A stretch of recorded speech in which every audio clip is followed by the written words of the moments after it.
My name is Joe Grand. Let's see. I do computer stuff. I do electronic stuff. I designed a few years of DEF CON's electronic badges, 14 through 18. And today is a talk that I've been really wanting to do for a really long time, and that's look at different ways to get access to inner layers of circuit boards to help with reverse engineering. So we see a lot about, like chip hacking stuff that Chris Tarnowski does at a really microscopic chip level. And then we see a lot of stuff of kind of hardware hacking, embedded system, component level, connecting up through JTAG interfaces and through UART ports and all sorts of stuff, which is slightly higher level, but we never really look at the board level. And this is something I've wanted to do for a really long time, so I'm excited to give this presentation and lucky that I guess I convinced enough people at DEF CON to let me give it. Okay, so just to get started, reverse engineering PC boards, isn't really that much different than reverse engineering anything else, except we're looking at a circuit board. So we're basically undesigning a system that's already been built. In this case, for this work, I'm sort of assuming a black box type of scenario. Maybe we open up a product. Maybe we get access to some circuit board in the field that we want to figure out what's going on with it. So we take that system and we use destructive methods, we use non-destructive methods, whatever we need depending on the situation to get more information about the board so we can actually then go and perform an attack or do something else. And the main ways we would do this would be to access each individual copper layer, which is really the primary thing that I'm most excited about. Once you get those, if you get each layer of the board, sometimes you have a multi-layer board, and I'll describe the kind of typical board composition. You can kind of lay those out together and stack them and adjust opacity and do image processing types of things to actually trace out connections. And once you do that, then you can say, oh, okay, this part's connected to this part. Maybe microcontroller is connected to external memory. Let's go after the external memory. It's basically to give you an idea about what's going on. Oh yeah, also, so besides the obvious sort of things of like figuring out how the system works, also good to kind of verify security schemes of things. But what I really sort of like about this is injecting kind of new behavior into a device. And this is something that's like, yeah, of course you have the kind of standard research types of things or forensic analysis or whatever, but if you have the board design, you basically have the fingerprint of the board. And if you have that board level, then you have firmware and other things, you can kind of clone the thing. But injecting new behavior, lots of governments have been doing that for quite some time, and they must be using some of these techniques, I'm assuming. But it's sort of a, kind of an interesting area because now you can take a board, delayer it, figure out what's going on, and then find a good location where you can inject something that isn't going to be detected. So whether it's enabling some new feature, whether it's some surreptitious monitoring or whatever it is, doing it at a board level, people aren't really thinking about like, oh, what if somebody changed the board layout between the time I sent the board out to fab and the time it came back from China? Right? No one's really thinking about that. At a chip level they are, because there's lots of counterfeits and all sorts of kind of gray market areas for chips. But circuit boards, you don't think about the fact that, oh, what if somebody's adding functionality to a board? But you should. All right, so we're going to look at three different kind of sections. I've broken this out. The first thing is solder mask removal, basically just getting access to the top or bottom layers of the circuit board. Then we'll look at delayering for multi-layer boards to how can we figure out, how can we get access to each individual layer of the board. And then imaging, which is going to be non-destructive types of stuff. And a lot of the tools that we're looking at here, you'll see, are not that impressive, but it's just never really been talked about. So we have some manual methods, we have some automated methods, we have some chemicals, like all these different things. I thought it would just be cool to put them all in one spot. And a lot of the things that we're using also are kind of designed for, at least from the imaging side anyway, designed for failure analysis. So they're standard engineering tools that legitimate designers are using and legitimate fabricators are using that we're using for hacking hardware and for reverse engineering. And that's something we can do a lot, like take advantage of tools that are out there and use them to our advantage. This work was done for a cyber fast track project. So our tax dollars at work to let me play with circuit boards, which was awesome. I was going to do it anyway, but I didn't tell them that. So before we can actually start, getting access to the layers and start doing some of these techniques, we kind of need to understand how a circuit board is put together. How many of you guys are familiar with circuit boards and how they're built? About half. How many have designed a circuit board? That same half. Okay, cool. I guess that makes sense. Yeah, okay, so half of you guys are familiar with this, half aren't. That's pretty good. But circuit boards are basically a sandwich of layers. So you have your insulating layers and you have your copper layers. Your top layer is going to be copper, and then you have your insulating layer, and then another layer of copper and insulating. So I like to call it a circuit board sandwich. And I made a shirt just for this occasion. I don't know if you can see it from way in the back. Circuit board sandwich, yeah. And I don't know, because circuit boards are awesome. So this is, the circuit boards do two things. One of them is they provide this physical carrier. So you have all your components, they go on the board. It's this physical carrier where the components can actually connect on the board. And then they provide the electrical pathways. And if you figure out what those pathways are, that's how you can do your reverse engineering.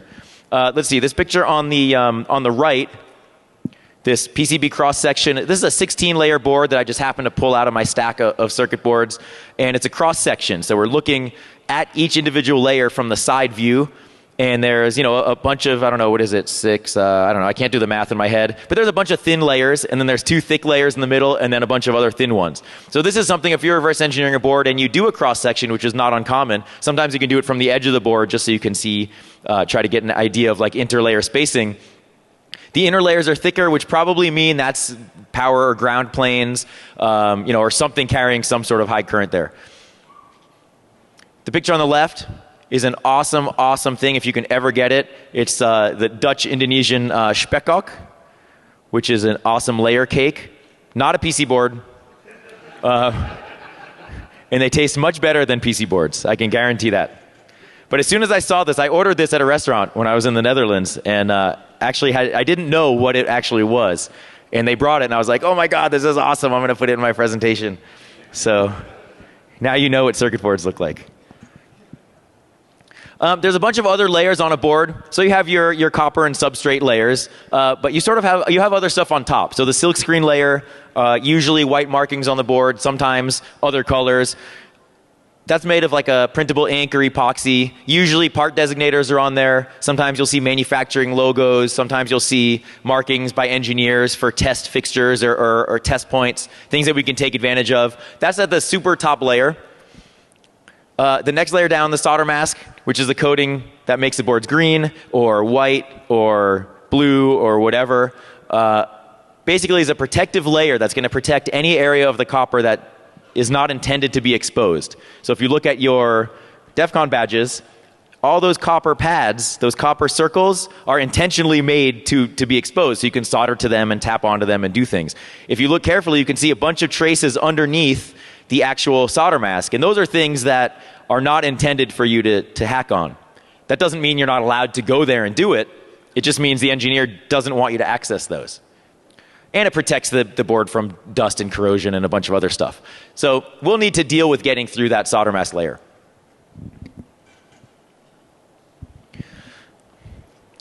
The circuit board fab now, kind of the capabilities of circuit board fab is almost approaching like high feature size chips. Like you're getting so these tiny fine features. So the state of the art stuff, like less than 1 mil, 1/1000th of an inch. Trace and space width. So you can have a copper trace of 1/1000th and then a space and then another trace. Just amazing, amazing kind of just density. Half a mil, less than half of a mil diameter laser drilled holes. So you're looking at circuit boards that are like highly, highly complex. The fabrication technologies are amazing. Things like via in pad. A via is something that connects different layers of a circuit board together. Normally, like in a traditional PC board fab, you'll have a mechanical drill hole going all the way through the board, even if it's only connecting, say, layers 2 and 6 of the board. It's still going to go all the way through because it's just an easier fabrication process. But when you have via in pad, or even buried via, you can't even find the vias sometimes. It's insane. So via in pad would be like you have say you have like a highly integrated ball grid array device where there's a matrix of solder balls underneath a part, which is typical for most devices these days. If that pad needs to connect to an inner layer, it doesn't have to go on the top layer out somewhere down to a via somewhere else. It can have a via straight in the pad and going straight down into an inner layer, and you would never see it unless you did, you know, some of the techniques that we're going to do. So very, very advanced capabilities, but normally we're looking at kind of traditional capabilities, 3/1000, 3 mil tracer space, 8 mil mechanically drilled holes, and then buried vias. And buried vias are traditional vias, except they only connect the layers that need to be connected. So you can't access them from the outside, which makes reverse engineering harder. But yeah, I mean, just amazing what PC board fab can do right now. This picture here is an iPhone 4 16 gig logic board, a cross section of that. 10 layer board, super thin. What is it? 0.75 millimeters or something. Let me convert that. 29.5 mils. So 30 thousandths of an inch thick. 10 layers. I didn't actually convert that in my head. I have it in my notes. I know someone was clapping. He's like, wow, he can do math really fast, but I can't.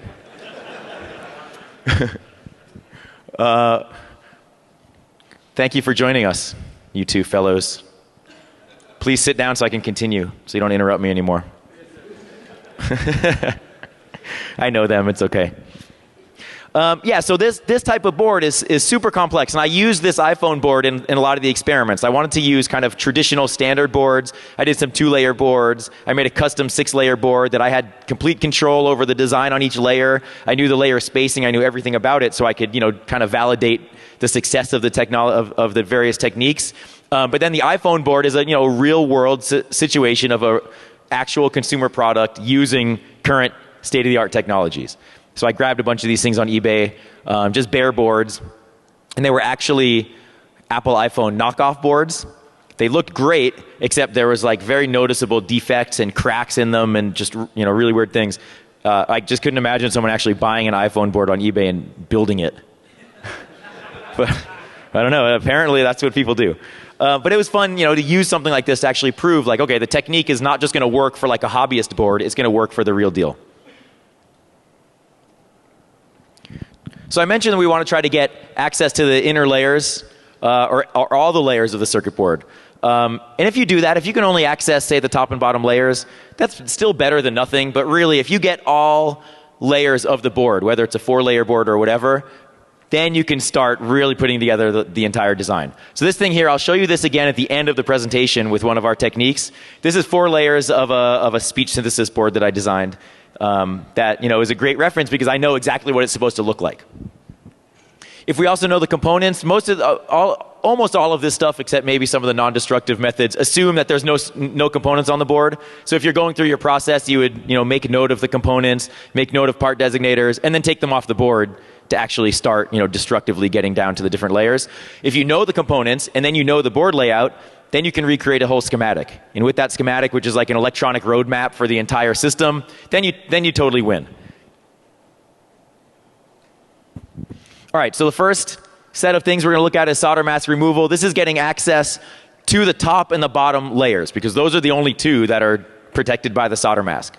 Lots of different ways. You'll see, the mechanical way, or the manual abrasion and mechanical. But we'll go through a bunch of these and sort of see. It's surprising, like a lot of the stuff you'll see, the lowest tech ends up being actually the most useful, which is great for us because it's also the cheapest.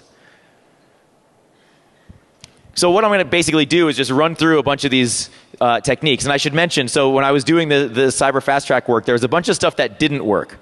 And I don't have the time to go through all the stuff that didn't, so I have one slide for each section of stuff that didn't. So you don't have to actually go and fail the way I did. I tried lots of stuff. I'm also releasing, these slides are already on my website as of today. So if you go to grandideastudio.com or just search for whatever the title of this talk is, it will show up. I'm also having an academic paper that's going to be published at Usenix Woot next week or something. So that will be basically what I'm saying here, except written down in really nice sentences. That took a really long time to write. Okay, so sandpaper is sort of like, all right, everyone's like, oh, sandpaper. Everyone has sandpaper. It seems like a very obvious sort of solution, and it is. But it works great. So this is something, for this particular situation I had, the set of boards, put it down onto this work surface, and just sanded it. And it worked great.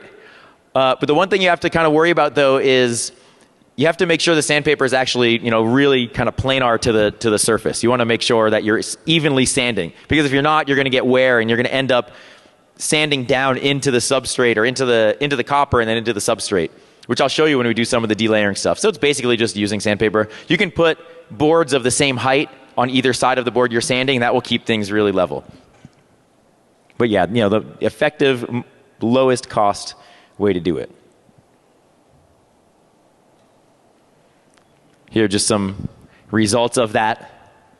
Different grit sandpaper, depending on the surface finish. Some circuit boards have, say, a gold surface finish on the pads. Some have a solder mask or a solder over bare copper, where it's basically like solder kind of leveled or blown over the pads. So depending on the surface finish that's required for the board, you might need a different grit sandpaper. So the thicker the coating or the thicker the surface finish, you might need like a stronger sandpaper first, a lower grit, and then you move up to higher grits as you get down to start removing that solder mask. But you can see even like on the iPhone board, 400 grit sandpaper, you can wear off that solder mask and you're not wearing down that copper at all if you're gentle. Using a fiberglass scratch brush, which I hadn't known anything about before, but I guess they're used mostly for like scraping off rust on metal that you're working with, or cleaning off different types of parts, is great for removing solder mask. It's better for selective areas. So say you do want to access a single trace on a board or a single via on a board. That's what the fiberglass scratch brush is really great for. You can do a whole board with it. It will just take a little while. And make sure you wear gloves, because this stuff will flake off and you'll have tons of splinters all over your hands and fingers and everything. I think I posted a picture of some of those in my thumb at some point. And I think one person actually realized, like, oh yeah, fiberglass shards are really bad. Should have worn gloves. I'm like, I know. Thanks for that tip. So that's the scratch brush. Sandblasting. You don't normally associate sandblasting and circuit boards, right? Or at least I don't. You sort of associate it with, like, building motorcycles or something like that, using it with big pieces of metal. But it actually works pretty well to scrape off solder mask coatings. So I went to a place called Tech Shop, which is sort of like, like a fitness center for nerds or something. They basically rent machine. They teach you how to use the machines, and they let you use the machines and everything. It's a really, really cool idea. And there's places all over the country, different types, other organizations do the same thing. But I went over there and said, hey, I'm working on a project. Can I use your machine? I'm not a member. I don't want to sign up for a month to use your machine for an hour. Could I please come in? And, stood around for a long time until finally they're like, fine, okay, come in. So I gave a guy $20 who was about to go on his lunch break to do this stuff for me.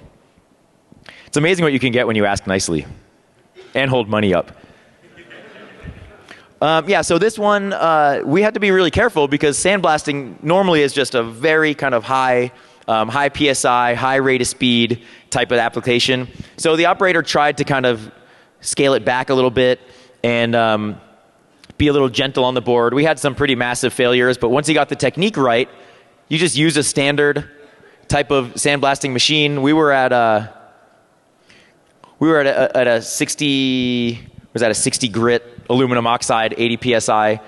And that's their standards. They didn't even modify that, but he had best success when he was like 6 to 8 inches away, shooting it at an angle. This works really well with kind of standard types of boards. We put an iPhone in it and the thing just got destroyed to shreds. It was just way too fragile. But standard types of boards, even 2-layer boards that have a really thick substrate, that seems to work best. But we got some noticeable pitting in the copper, so technically there's damage in that copper. But for our purposes, it doesn't really matter. As long as we can get a good image of that layer, we can then do post-processing and clean it up and everything if we want to. They do make things that are called micro abrasive blasting cabinets, which are much smaller for like fine detail on jewelry and things, and that probably would have been a better solution, but I didn't know where to get one of those. Yeah, okay. This is fun. This is my favorite part. Making meth. Oh wait, no, wrong conference. Removing solder mask. So these chemicals, there's lots of different chemicals out there, and if you search the internet, people are like, oh yeah, you got to use the sodium ethanol methylate to dip it in the thing and hold it under the heat lamp and the Bunsen burner. They say all this stuff, but I don't think people actually ever actually test that stuff, except the people that like blow their fingers off. So, I was a little wary of stuff I read on the internet, and I'm like, I think I'm going to use chemicals that are actually designed for this type of thing. And luckily, there were chemicals that exist. So there's 2 chemicals I looked at that were actually used by circuit board fabricators. If they mess up the application of solder mask, there's a chemical they can use to dip the board in, strip the solder mask off, and then they'll have their bare copper again, and they can redo the process. So it sort of makes sense. But this is one of the things, legitimate people need to use it. We can use it for reverse engineering process. So I don't think I really have to say how dangerous this stuff is, but it was really dangerous. This is I don't have a fume hood or anything. I don't have like proper OSHA compliance or anything. This was in my backyard, and I went to Home Depot. So basically, like as part of the DARPA project, the first thing I got to do was go on a shopping spree. And one of the things was, Home Depot for supplies and like electronic surplus store for supplies. So I, basically got to go and have a shopping spree and buy all the stuff. So I have like a chemical mat, a mask, respirator. What is that thing? What are those things called? Those hot plates? Is that what they're called? Hot plates. No, it's not a stir plate. That has a magnet in it to stir it around or something. It's just a hot plate. Got it on eBay. And then the chemicals and rocks to hold the thing down. So this was in my backyard, and this particular house that I lived in was diagonal to a hotel, with all of the doors of the rooms facing down into my backyard. Which I'm sure they loved it when I was in the hot tub, but this I think freaked them out a little bit. When people are like, "Oh, I'm going to have a nice vacation in San Francisco," and then they look out and they're like, "What is this guy doing, like dressed in this crazy suit?" Which was.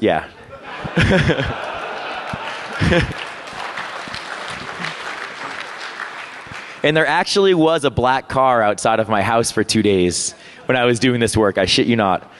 And I was like, well, who cares? Like, if somebody comes and sees all this stuff, like, I'm doing work for the government. I have a piece of paper that tells me I'm allowed to do. They approved it. I'm allowed to do this. But nothing ever happened with it.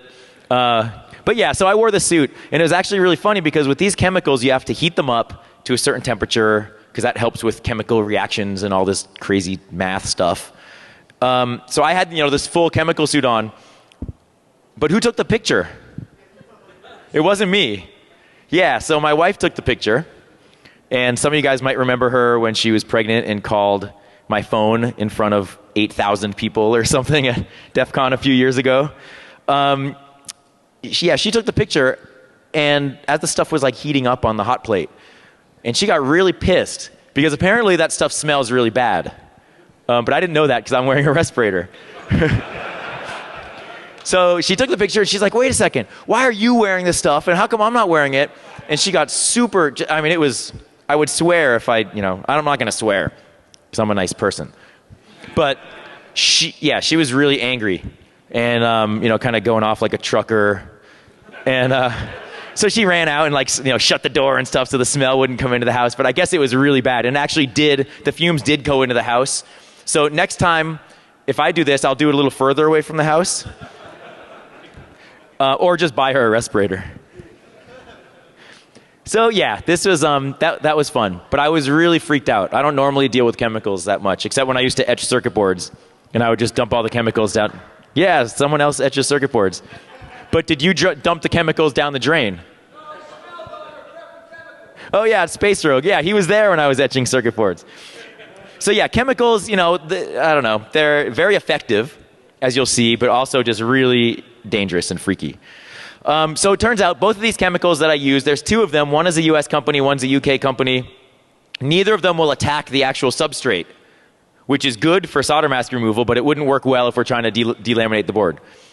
So we basically heat the liquid, put the circuit board in, rinse it, and just brush it, and the stuff comes right off. It's pretty cool. Like pretty much right when you put the circuit board into the heated chemical, it just starts kind of flaking off, which is really neat.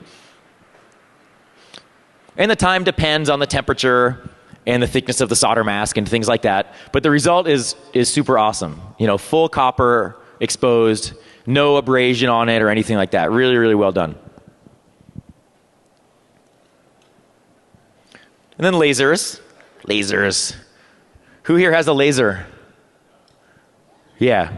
A lot of people, right? Like they're not an uncommon thing anymore, like a laser cutter or something in your hacker space. The one I use is just a really gigantic one, but it's no different than, I don't think, much different anyway, than the ones that you have in hacker spaces where you're doing laser engraving on your iPhones or something. So this one I went to a company in Milpitas called A Laser and said, hey, I'm wondering if we can use your laser and shoot it at circuit boards and see what happens. And they're like, yeah, that's a little weird, but okay, sure. So I went by, which is awesome.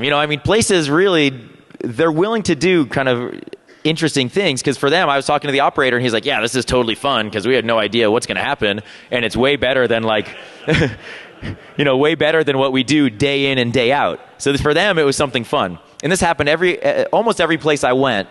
It was kind of fun for the operators because they didn't know what to expect. In this case, who knows? I was worried that we were going to set the place on fire or something.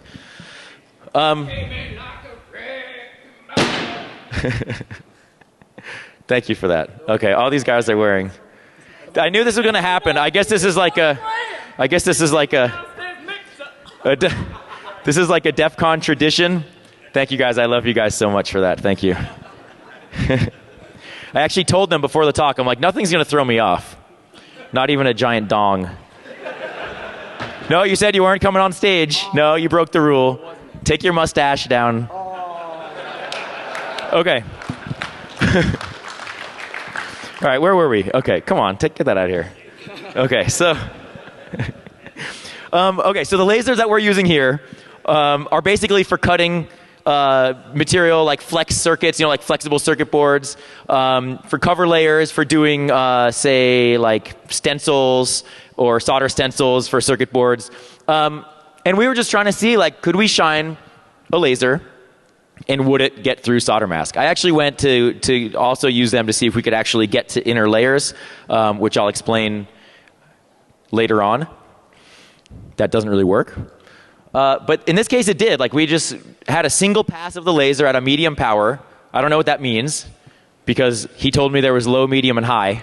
So I figured, let's just start with medium and just see what happens. So we did one at medium power, and it worked. The more you do it at medium power, or if you had high power, the more energy you're shining at the board, eventually you're going to destroy the board. But in our case, just a single pass was fine. We removed the we removed the substrate. Very little damage to the copper or to the substrate underneath. So the one on the left is from my test board, my 6-layer test board, and then one on the right is from an actual iPhone board. This one was interesting because this connector that we've exposed is traditionally under solder mask. So if I'm looking at a board and I see something like that, a connector under solder mask or very obvious test points under solder mask, I would say, oh, okay, that's probably like a programming interface or some connector that's used during development or some test points that the engineer wanted during development that then they cover over with solder mask after. So we can kind of use that as a clue if we're reverse engineering and say, okay, let's get access to that. In this case, we did. It took about 30 minutes to set up the machine. I don't know, I can't remember the time, but it was very fast, maybe 30 seconds or a minute to do the passes to expose the solder mask. So if you wanted to do a full board for that, though, it would take quite a while to actually do that. And that's why it's manual methods seem to kind of work better than some of the high-tech ones. Some of our failures, I tried to use a knife and a mechanical eraser to kind of rub the solder mask away. Dremel tool, a bunch of mechanical abrasion types of things. Other chemicals, not from the internet, but things that I talked to people about. And different types of heat. Because on the internet, someone's like, yeah, if you just use a heat gun and heat the solder mask, it's gonna melt. But the thing with solder mask is it's actually, if it's properly designed, it's meant to sort of withstand a lot of heat. So it did its job. So these are sort of some of the failures.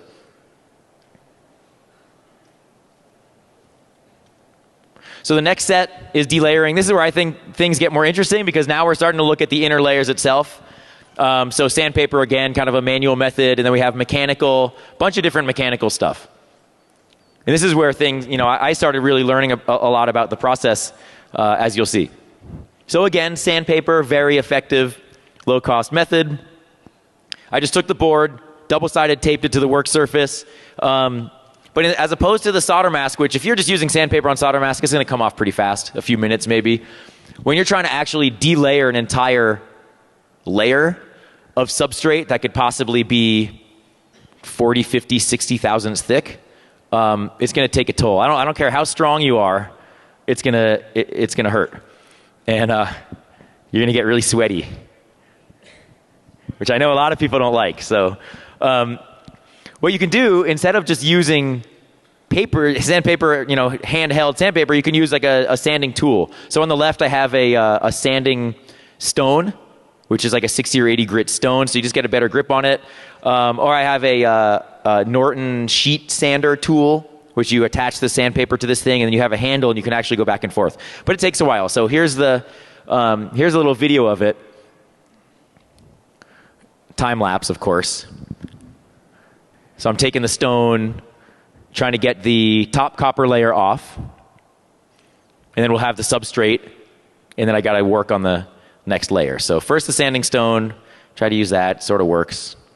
Then I have the sheet sander tool, and little by little it's coming off. But just like with the solder mask removal, you kind of have to be careful about the edges of the board, because if you're not sanding straight back and forth, you're going to have this wear along the edges, and I'll show you the result. So there it is. It looked like it happened really fast. That was 20 minutes, and I was drenched at the end. But here's the result. We had a little bit of scratching of the inner layer, and a little bit of wear around the edge, but we have basically the second layer of that 4-layer board. So pretty cool, I think. So I had the second layer exposed. Now I was like, all right, we have to expose layer 3. Let's try to use a Dremel tool. I'm not that good with mechanical things, like tools or anything else that has moving parts. So I had a lot of failures with the Dremel tool. A lot of problems. Didn't lose any limbs, but damaged a lot of stuff along the way. But it did turn out that this one type of tool, this flap wheel, 120 grit, 3/8 inch wide flap wheel, actually worked pretty well. If you kind of go back and forth across the board, you're going to get through that substrate a lot faster than you would manually, using a sheet sanding tool. I don't have a video of it because you guys know what a Dremel tool looks like when it works. But here's the result. This is layer 3. Yeah, I heard someone laughing. There's something wrong with this picture, isn't there? There's like a whole corner of the circuit board missing. Yeah, so I mentioned, right? I'm not very good with mechanical things. With practice, this would obviously be a better thing. But it works fine. It's just really hard to control the Dremel tool. I mean, you have a thin kind of, moving wheel. It's just really hard to control. But when I did that, I was like, well, wait a second. I'm just doing this mechanical abrasion. Why don't I use my CNC milling machine to try to automate that process? Oh, that took me 9 minutes, by the way, with the Dremel tool. So CNC milling machine, I just happen to have one in my office next door to make circuit boards, because circuit boards are awesome, and you need to make them all the time, I think. So this is a T-Tech Quick Circuit 5000, and it's basically just a really accurate CNC. And I used actually a special end mill from this company called Think and Tinker, which was designed as a carbide end mill specifically for cutting kind of fiberglass types of material. So there's the setup. Have my computer running the whole show, and then the milling machine itself. So what I did a few different experiments. First, I started with the known reference board, my 6-layer board, because I knew how much I could increment each layer before I would get access to the next layer of copper. I knew the thickness. So I basically just used the machine and kind of manually controlled the machine, adjusted the Z-axis for the depth to come down, and just kind of moved the milling machine back and forth. This particular board, you can't really see the left image at all, or the right one really. But the left one has a bunch of numbers for the different layers. So layers 1 through 6 are all numbered. So what I did is just went down and for each layer exposed those numbers. So I could prove, okay, now I can access layers 1 through 6. That was no problem. But that was sort of a board with very thick interlayer spacing. So it was sort of like cheating. So I decided to do it with the iPhone. And in this case, I didn't want to manually control it because I wanted to have a precise outline that I was working in. So I created that inside the tool and adjusted the Z-axis in 1 mil increments. So I'd basically run the rub out of this particular rectangle, adjust the axis, run it again, and keep running it until You guys are so funny. You're dirty.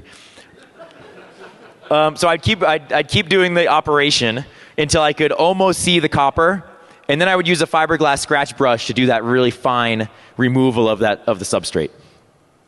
So here's a little video of just doing like a little bit. I don't know how long this video lasts, but it's like taking off just a super thin layer of that substrate.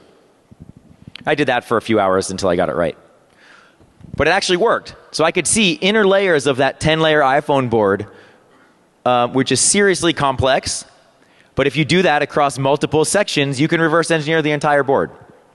And if you can do it on something this complicated with that technique, you can pretty much do it on any board out there, I'd say.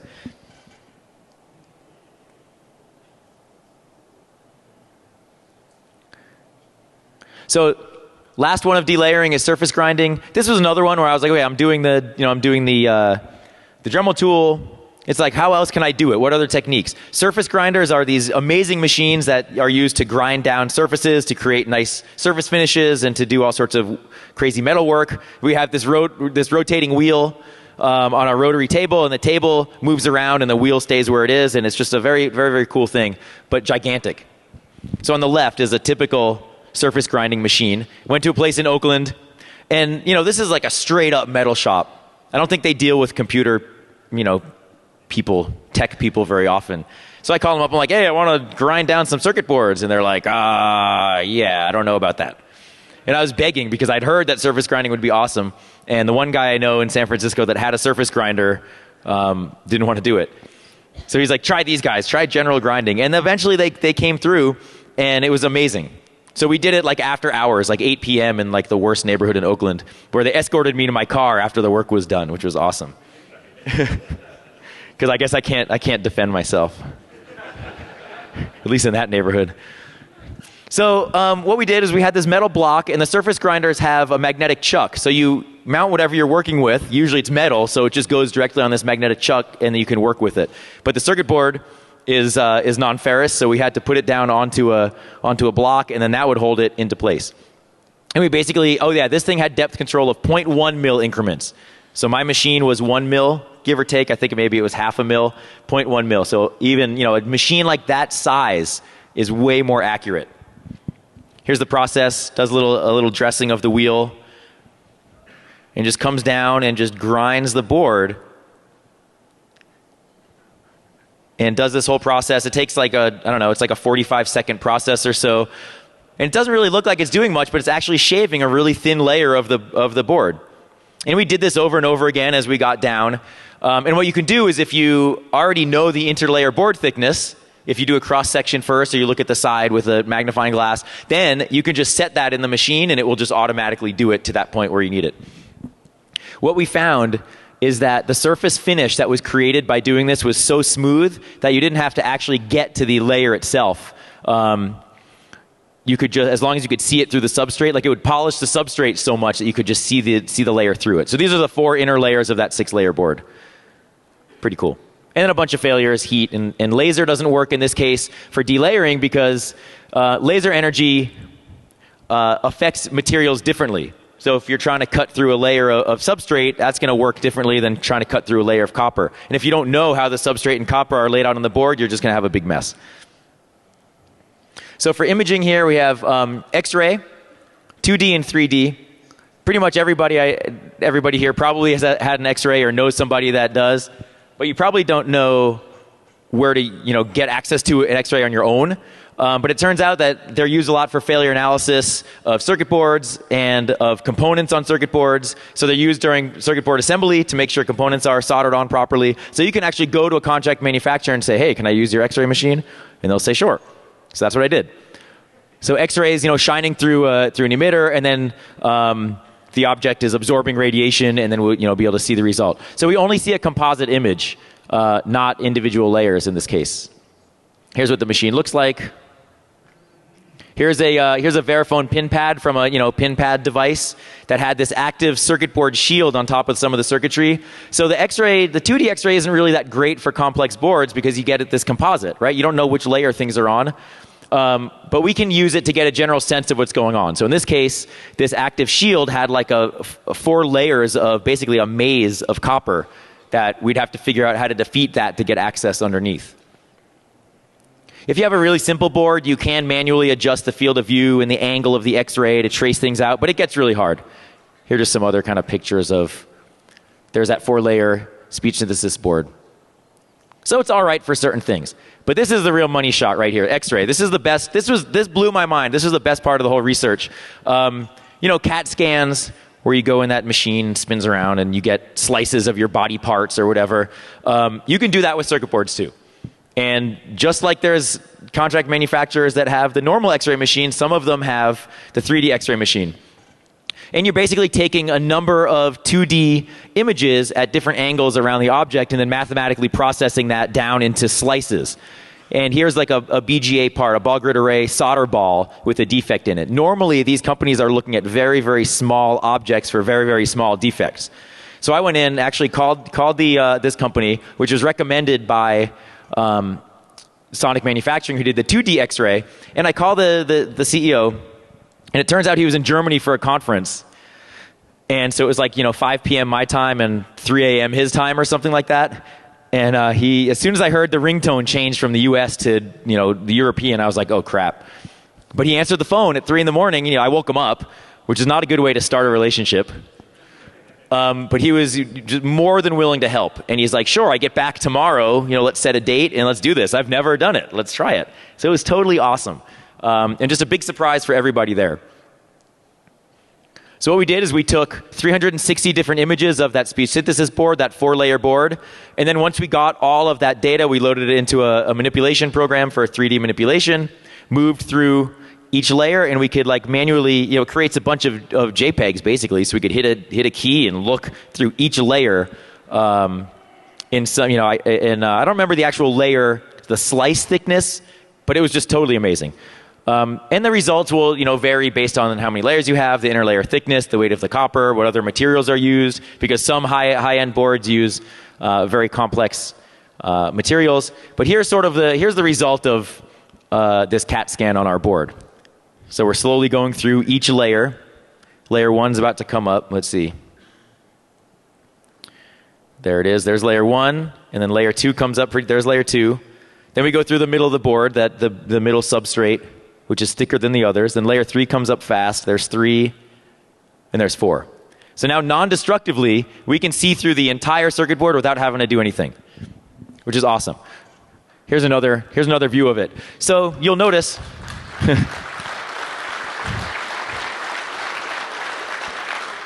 thanks. It wasn't my machine, but thanks anyway. So you notice the field of view is small, so if you're going to do this across a larger board, you'd have to do this multiple times. It took about half an hour to get this done, so not unreasonable, but just totally awesome. We had some failures doing some acoustic microscopy that just didn't work at all. So in the paper that will be released next week, and in the presentation, I kind of broke this down into a characterization. So depending on how much time you have, how much money you have, likelihood of success, like how much you want to risk your life, you can look at the techniques and figure out which is good for which of your situations. I like the manual methods because it's just like a quick and dirty thing. But the X-ray was totally awesome too. All right, so next steps. There are some other methods that people told me about for delayering using a methyl ketone to actually strip the adhesive, interlayer adhesive, drum sander, which is sort of like a surface grinder, some other stuff I want to do. But really what I really want to do and what I've started to work on is a tool to take all of the layer images that I've now gotten through these various techniques and start a process to kind of automatically or assist in reverse engineering those back into something meaningful. So take those layers, do some image processing, figure out connections, and then possibly turn that into schematic. So maybe by next year I'll have something to show on that. It's a great opportunity for me because it's a lot of software, and I'm not much of a software guy, so I'll have to learn Python and stuff. So it's going to be pretty cool. So sort of like dgate, which is a tool for pattern recognition of silicon, and then ROMPAR, which is what major malfunctions tool to basically do pattern recognition as well. So this is, those are chip level. I want to do something board level and super cool. So there's the link with all the materials, but just go to my website and you'll find it. And there we go, the end. So thanks for coming.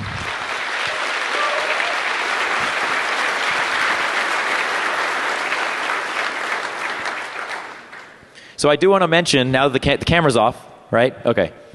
He's like, yeah, fine. So I do want to mention, this is a picture of my friend's leg with a gigantic tattoo of the JTagulator logo. And for those who were here last year, it was a hardware hacking tool I designed and released at DEF CON and Black Hat last year. And my name on his leg, which is also really weird. And a gigantic eagle coming down, drawn by Eddie Mize, the guy who draws all the art and sells art and donates all of his money and all of his time to the EFF to do this. So we thought it would be, this guy's, whose leg it is, thought it would be really fun to get a tattoo and then, try to raise some money for EFF. So if you like Eddie Mize's work, which I think they already took it down in the contest area, but if you like his work, donate to the EFF, or if you want to do something crazy like this next year, you get your own tattoo and let us know, and then we'll donate lots of money to the EFF. So, I don't know, totally insane, but I guess that's what happens at DEF CON. All right, thanks.